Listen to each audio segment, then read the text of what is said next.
You're listening to the Fierce Fatty podcast. I am your host, Victoria Wellsby. And in this episode, number 35, we're talking about, do you want to be healthy or do you want to be thin?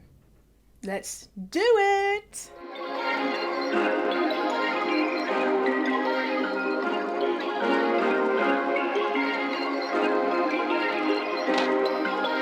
Perfect. You're listening to the Fierce Fatty podcast. I'm Victoria Wellsby, TEDx speaker, best-selling author, and fat activist. I have transformed my life from hating my body with desperately low self-esteem to being a courageous and confident fierce fatty who loves every inch of this jelly. Society teaches us living in a fat body is bad, but what if we spent less time, money, and energy on the pursuit of thinness and instead focused on the things that actually matter, like if pineapple on pizza should be outlawed, or if the mullet was the greatest haircut of the 20th century. So, how do you stop negative beliefs about your fat body controlling your life? It's the Fierce Fatty podcast. Let's begin.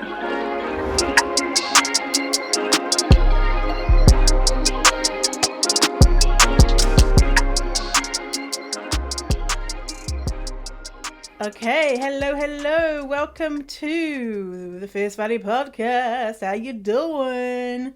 I hope you're doing all right. Hope you are feeling good, and thank you for hanging out with me today. I really appreciate it. And I've got another special episode for you today. Now, this is part 2 of a two-parter. You don't have to have listened to episode 34, so if you just happen to have landed on here, it's not in, consecutive chronological, it's not in order, so don't worry, you don't have to go back to 34 first, you can listen to this episode and then go back and listen to the other one, no big deal.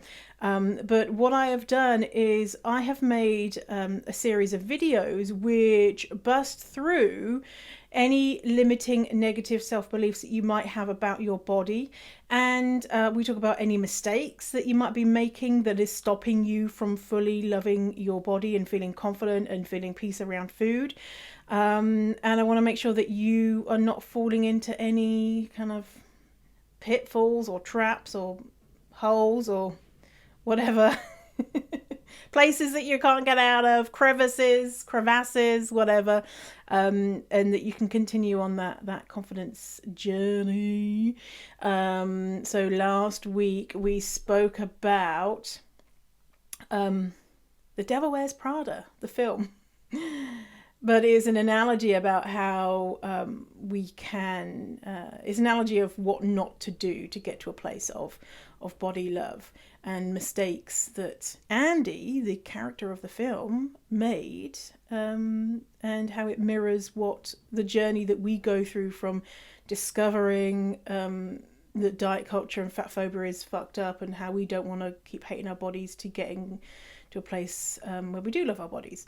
And we also spoke about in that last episode the constant learner effect and why you need to avoid it at all cost, and why a lot of people, their strategy is actually lowering their confidence and they don't realize it. And so when they're like, oh, I don't know why I'm doing these things, and I don't feel more confident. And then someone else can come and look at the situation and be like, oh, okay, yeah, you're in the constant learner effect and this is what's happening. So go back and listen to those. And in today's episode, so juicy, the first section here, we are going to be talking about answering this question, which is, do you want to be healthy or do you want to be thin? And so in this coming section, I reveal a massive issue in the confidence coaching world that you need to be aware of, because following bad advice is going to make it harder for you to love your fat body. Next, we're going to be talking about the biggest barrier that keeps people committed to hating their body, and why, if you've been working on loving your body and you're not seeing results, why it's not your fault and what is actually going on. when people are like, I don't know why it's not working, and they make it mean that there's something wrong with them. And I'm like, no, it's not you. Like with dieting, like, oh, the diet's not working. It's not that people will be like, the diet's not working. They'll be like, I'm not good at dieting. I can't lose weight. I was bad. And it's like, no, the diet is broken. And so there's some models and things that people do that means that they fall into that trap again. And again, they blame themselves. Oh, I'm just not a confident person, and it's just not meant for me, and I just can't do it, and it's not true. And I want to be like, no. So yeah. And finally, we bust through the two biggest limiting self-beliefs that get in people's way. The first one is, I'm scared to put on weight. And the second one is, I'm anxious that if I put on weight or if I'm fat, that I will be unhealthy, and fears around health. And so that is the first section. Juicy shit. So let's not wait any longer. Let's get into it. Enjoy. Hi, it's Victoria here from Fierce Fatty. I got a question for you. Do you want to be healthy, or do you want to be thin? So in today's video, I'm going to be talking about the ideas of fatness and health, and how the fear around those two things can stop us from loving our fat bodies. So answer this question. If I could wave a magic wand over you right now, and you've got two choices. The first magic wand can make you healthy and fat. The second magic wand will make you thin. Which magic wand do you want me to wave over you? Now, the answer to that question is going to help you understand if you are having trouble loving your body and stopping dieting. Because the biggest barrier that keeps people committed to hating their body and worrying about their health is these fears, and it's keeping you stuck. And people hesitate to work on accepting their fat bodies because they don't want to be unhealthy, natural, right? And they don't want to get fatter, which in our society, of course, because we live in a fatphobic society. Now, I see a lot of people offering intuitive eating as a way to lose weight, and or body confidence coaching focused on getting healthy. And it really gets on my tits, on these big fat tits of mine. It really gets on my tits, because approaching body confidence and intuitive eating with this method is really making the problem that they're trying to fix worse. Trying to do intuitive eating with weight loss is going to make you the opposite of an intuitive eater, and trying to work on body confidence and health is going to make you struggle to get body confidence. And so when I see people offering these things, I just want to do like a face palm, that face palm emoji, like this is just not helpful. And it's not going to work because this approach is reinforcing negative beliefs that are unhelpful and plain wrong. And so let me go into more about what I mean there. So by approaching loving your body with the lens of, I mustn't get too fat and I must constantly worry about my health or be concerned about my health, you were trying to build confidence on a rotten foundation. Okay? When people lack body confidence, and everything that they seem to do doesn't seem to be working, it's because essential beliefs, negative beliefs, haven't been addressed and corrected. Okay, so I want you to a visualization, There's something here to help you imagine what I'm talking about here. So imagine that there's a bucket. You've got a big bucket here, right here. There's a bucket. And in the bucket, there are holes. And each hole represents a negative core belief or fear. And the biggest holes that I see time and time again is the fear around health and the fear around gaining weight. So every time you try and pour water into that bucket, it's just going to drain out. And no matter how many times you keep pouring water in, it's never going to get full because there's these big gaping holes in there. And the water represents things that are going to help you grow your confidence, right? And so you can never get those things that are going to grow your confidence to work because you have these big holes. And you might not be able to see it because maybe you haven't got a view of the bucket, right? So you must plug those holes before you can move forward.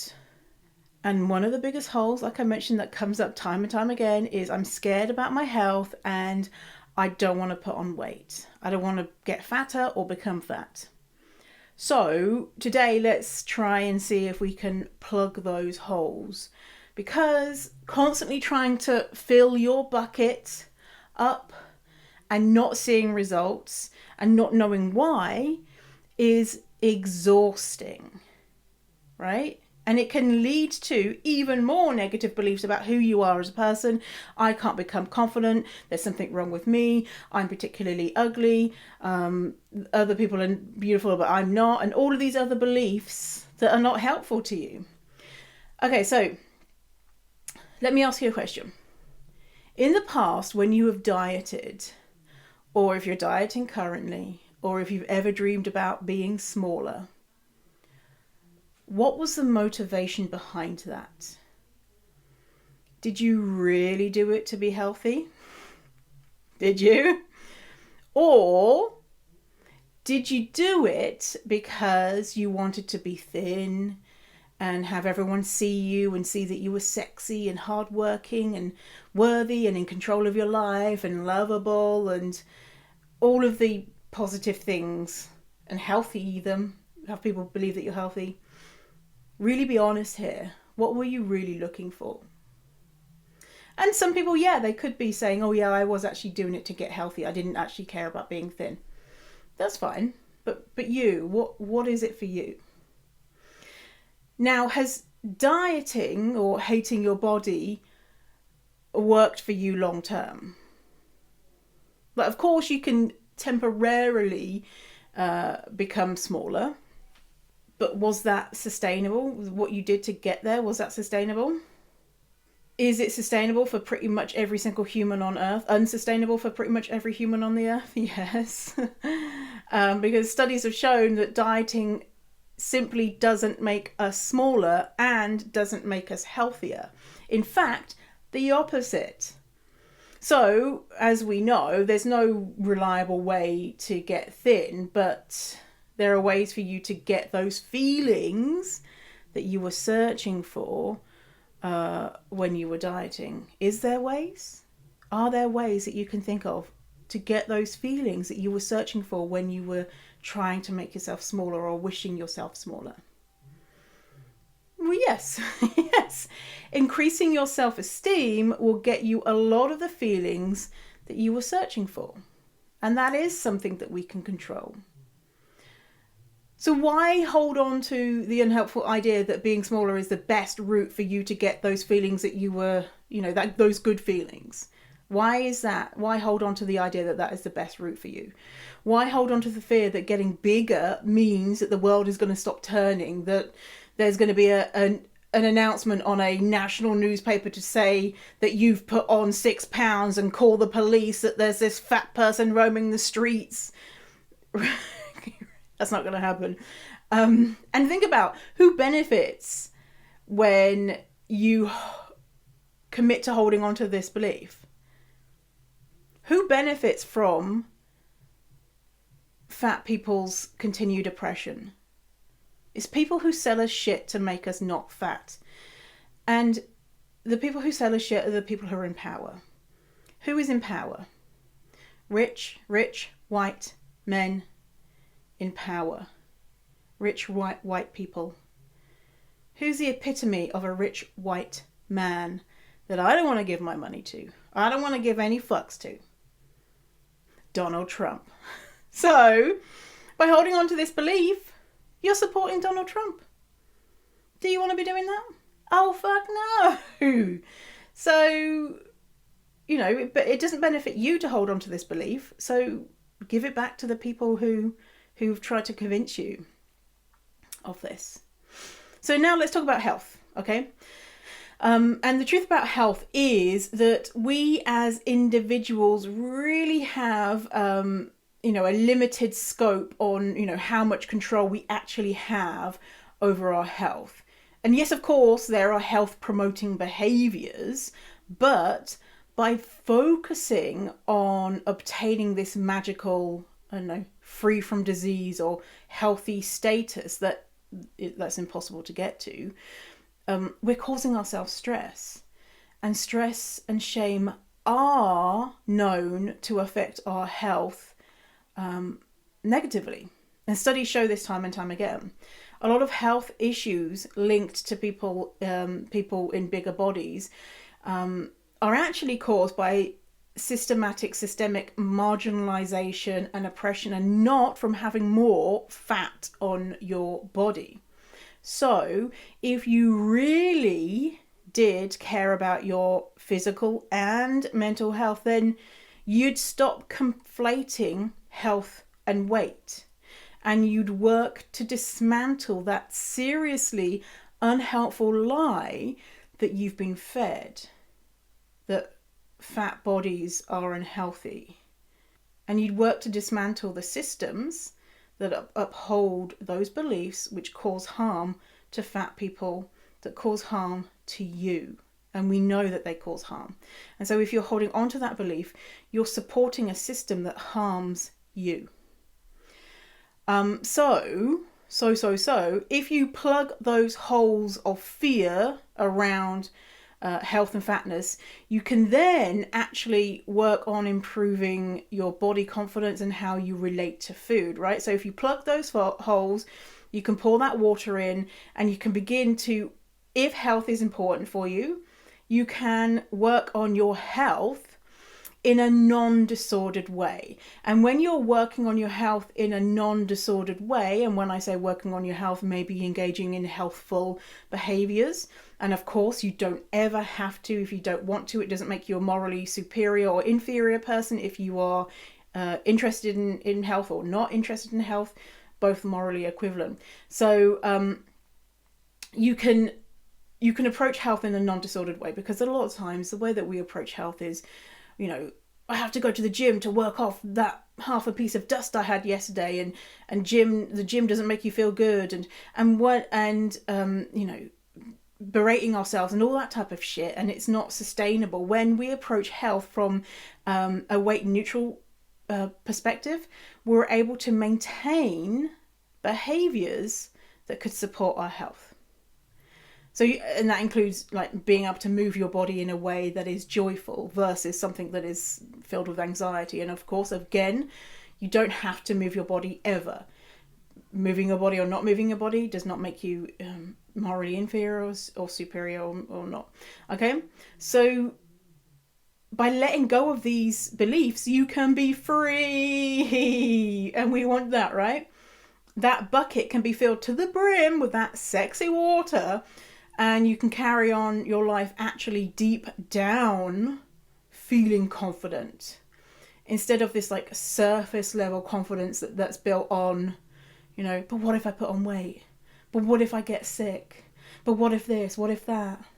This deep knowing that you are an okay person and that your body is fine, and not having to think about it all the time. So imagine in a year from now, if today you let go of those unhelpful beliefs, where would you be? And how far can you go once you plug those holes? So I would love to continue this conversation in my free Facebook group. It's called Fierce Fatty Friends, and I will link to it so you can head on over there, continue the discussion, and tell me in the comments what fears of or negative self-beliefs have you recognized that maybe have come up today that you've recognized that you need to work on and you need to be plugging up so that your efforts of pouring that water in are not fruitless. All right, I hope you enjoyed that and got some light bulb moments. Let's get into section 2 here, which is talking about if you've not got to a place where you can love or even accept your body, what could be happening in your life if you don't like your fat body, and why what you're doing is not working, the impact that higher body love can have on your life. Oh, I'm so pleased that I now have body love, self-esteem, and a feeling of just that I'm an okay person no matter what. It just makes life, everything is just a little bit better, and in some ways life is a lot better. And I don't constantly have to worry about like, oh, my body, what do people think of me? What do I look like? Oh, I look frumpy and blah, blah, blah. Anyway, and also we talk about how to cut through the bullshit to successfully love your body. So that is our next section. Reminder, come on over, fatty, to Fierce Fatty Friends, the Facebook group, where we're having a fatty party. We're all just waiting here for you. We're saying, what's going on? Where are you? We're waiting. The party's getting started without you. So come join us and let's get into this next section. Enjoy. Today I want to talk about loving your fat body. And the reason why I want to talk about this is because I've been seeing a lot of discussion about this topic, and there are a lot of untruths and myths about how to love your fat body. And there's a lot of simply just straight up bad information. And I want to cut through that bullshit for you today. And when I say cut through that bullshit, I don't want to put a band-aid on the issue, which is not helpful, right? If you're British, a plaster. Right? We want to take a step back and look at the root of what is going on and why we don't love our bodies. So first, I want to discuss where we're at when we're talking about this. I don't love my body. Where are we at?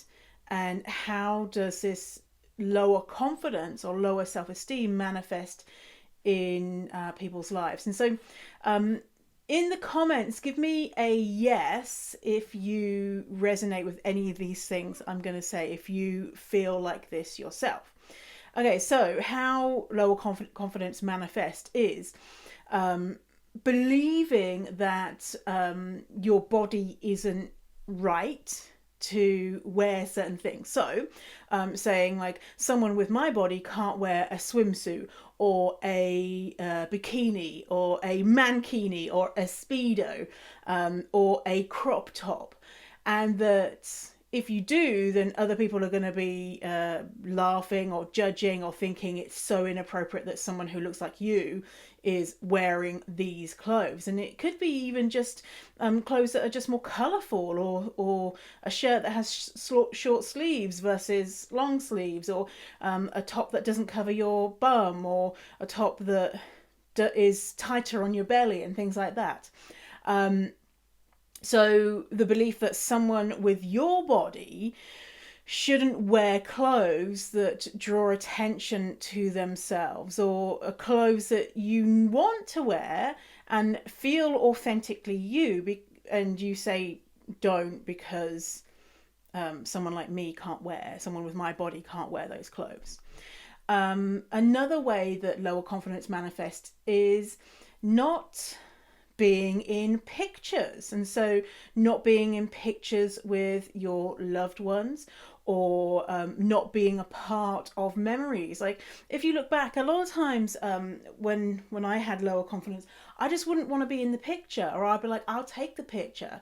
And if I was in the picture, I'd be like, let me look at the picture. And then as soon I'd be looking at only myself in the picture, and I'd be like, no, we need another one, because I hadn't, done all the things to make me look as thin as humanly possible.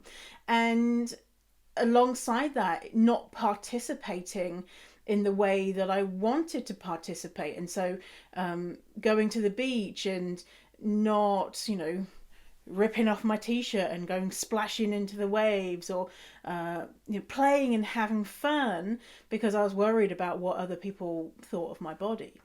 And when we're not in pictures, we're being erased from memories, and years and years and years from now, looking back and like, where was I? And that sucks, right? So it also could manifest as, with our love lives. If you're on a dating app, worried that if you finally meet someone from a dating app, they're going to be like, oh my God, they are so fat. They're so fatter than their pictures, and them not liking you because of that. Or if you have a partner, believing that your partner doesn't really find you attractive and really would be happier with someone who was smaller. And on that note too, thinking that when people do say, oh, you look cute, or you're beautiful, or I love you, or you're so handsome, or whatever, that they are saying that to be nice, not because you are actually cute or whatever. They're just nice. They're nice people, or they have to say it because you've dressed up or whatever. And just thinking, it's nice to hear that, but I don't believe it. And a lot of times I see people believing, and I used to believe this, that certain things in life were just not meant for me. And things like going for a hike, or riding a bike, or ziplining, or riding a horse, or whitewater rafting, or jumping on a trampoline. The list goes on and on. And of course, there are some things that people can't do for various reasons. But if you have told yourself that you can't do them because if I go for a hike, I'm going to slow people down and they're just going to get really annoyed, and it's going to be really embarrassing because I'm going to be out of breath and I'm going to have to take breaks, and my friends are just not going to understand, they're going to leave me behind. If you're saying that types of things to yourself, that is a manifestation of lower confidence. And finally, a big one is just feeling like you can't get there. You can't get to a place of higher confidence.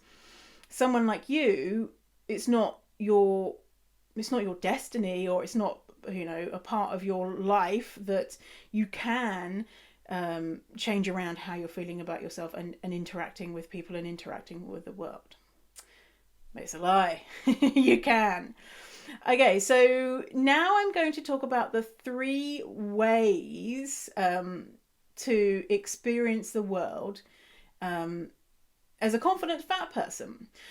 And so most people know about, following diverse bodies on Instagram and reading books and listening to podcasts, but there is a big issue with this. It can be that you are not doing the work to uproot the problem and uproot what really is going on. And so if we think about it, if we look at a garden and the garden is full of weeds, and the weeds represent our negative thoughts we have about ourselves, by not getting to the root of the problem, what you're doing is you're just cutting off the tops of the weeds, and you're not pulling them out at the root. And what happens when you cut the tops off is temporarily it feels good, it looks good, you feel proud of yourself and accomplished, but in a few days or weeks or months they're going to grow back, and you have to do the same thing over and over and over and over again. And really you never get to that place where deep down, you know that you're good and you feel confident, right? So we have to get rid of those weeds from the root. So those nasty weeds can get out of here and never come back again. And having to constantly chop the heads off the weeds is exhausting, right? Really exhausting. It's not you can't maintain that. No human has that, endless capacity to fight negative thoughts. And at a certain point, you just think, oh, fuck it, and just be like, the whole field can be weeds, because it's too tiring. It's too tiring. It's not sustainable. So when you do dig out the root of your negative self beliefs, you can experience the world in these three ways. The first one is your mind. Okay, so confident people don't have these negative thoughts constantly popping up that your body isn't okay, that their body isn't okay, that they don't look great, that they don't look good, that they don't look acceptable, that they are undesirable. These pervasive thoughts that you just keep coming up and up and up, and you're just like, God, go away. Like a wasp is around your head, and you're just like, oh, and it's just so annoying, right? So confident people are not bombarded with these thoughts. And even if you don't have them, 100 negative thoughts a day, even if you're only having one, that is really still really impactful, negatively impactful for your mental health. And so as a confident person, when you, I don't know, look in a mirror, walk past a mirror, instead of a thought being ugh, or I should really be smaller, or something negative, there's just, neutrality. You're just like, oh, there's my body. And sometimes you're like, oh, there's my body. Oh my God, aren't I cute? Don't I look gorgeous today? You're just not constantly reminded that you're not good because these thoughts are coming into your head. And also, you're able to understand where these negative thoughts are coming from. You're able to understand what is potentially triggering for you. And you know how to protect your mental health and are resilient, right? Because shit's always going to hit the fan. Things are always going to happen that really shake you to your core. And confident people with higher self-esteem, are able to be like, I'm still worthy as a person, no matter what. So the first one is your mind. The next one is the world, and so how you participate in the world. So as a confident person, you do things that you had previously told yourself that you shouldn't, or you had felt anxious about. So for example, proudly getting into pictures, and just be like, take a picture of me. Oh my God, I'm gorgeous. And when someone says, do you want to look at it? Now I'm just like, yeah, cool. We look good. Even if, it was an unflattering, quote unquote, unflattering image of me. I don't care, right? Because people in the world know what I look like. And that means they know what I look like when I'm looking the most, quote unquote, flattering. And they know what I look like, when, I'm just being a normal human being in the world. And a picture is not going to change their opinion of me.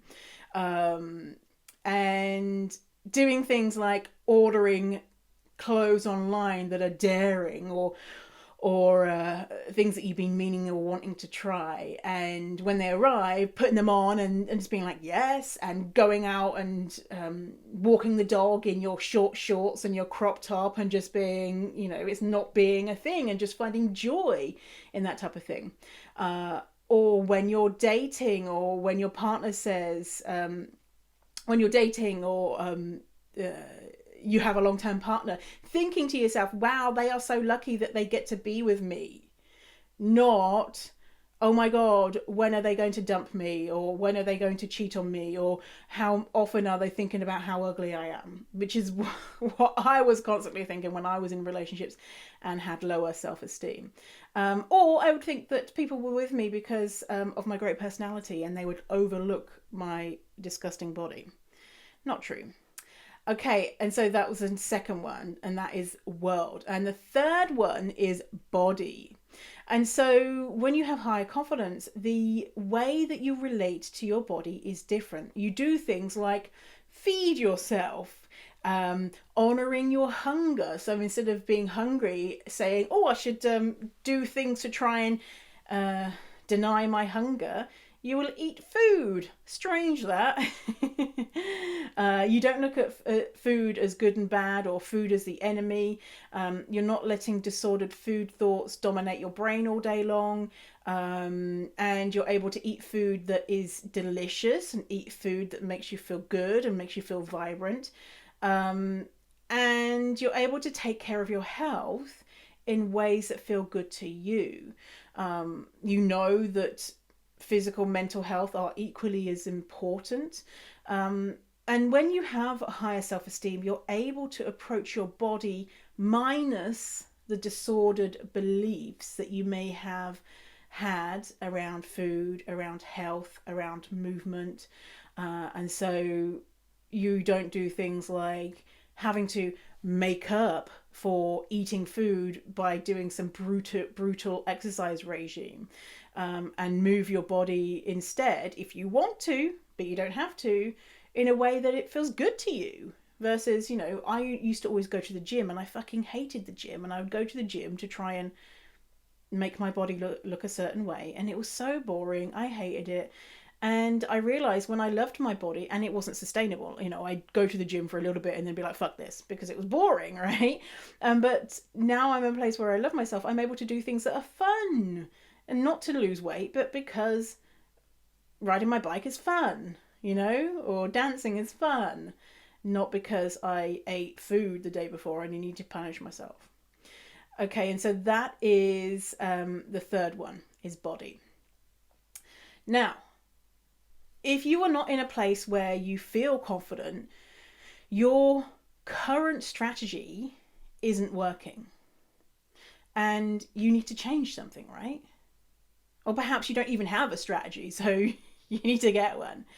And what I see a lot is people becoming overwhelmed with all the information about confidence and fat positivity. It's not that you're lacking information about how to love your body. You might not have been able to cut through the noise and through the bullshit and get laser focused on one thing, right? When you have, how to love your body, and then you've got a list of read these 1,000 books, watch these 1,000,000 videos, or do, watch 70 hours, listen to 70 hours of a podcast or whatever. That's really overwhelming, right? And so, humans are just like, I'm going to have a nap, right? And so it's not that there's a lack of information, it's that there's no strategy there. And picking one strategy instead of doing like a little bit of this and a little bit of that and not really going all in and then not seeing results, and you've tried this thing and it's not worked, and then you blame yourself and you're like, oh well, I'm just not the type of person who is confident because I tried this thing once and it didn't work. And did you go all in with it, or was the strategy good? It's not your fault if you tried something and it didn't work. You have to get laser focused on one strategy and go all in. Okay? So I want to continue this discussion in my Facebook group, which is called Fierce Fatty Friends. Everyone's welcome. I'll link below to the group so you can go ahead and join it. And in the group, I want to start a discussion, and I want you to ask me any questions that you have in the comments. And I want you to tell me as well where you are at with your confidence and where you want to go. And what light bulb moment did you have with me today? What thing really stood out for you? So it's kind of like a book club, listen to this video and then we're going to have a discussion about where your confidence is, where you want to go, and what light bulb moments did you get. And if you have any questions as well, put it in there too. So Fierce Fatty Friends, you can just search it on Facebook, or you can just click the link. So today we went over what could be happening in your life if you don't like your fat body, why what you're doing is not working, the impact that higher body love can have on your life, and how to cut through the bullshit to successfully love your body. So make sure that you join my free Facebook group, Fierce Fatty Friends, alliteration, so we can continue the conversation there. And thanks for hanging out with me today. Okay, bye, Fatty.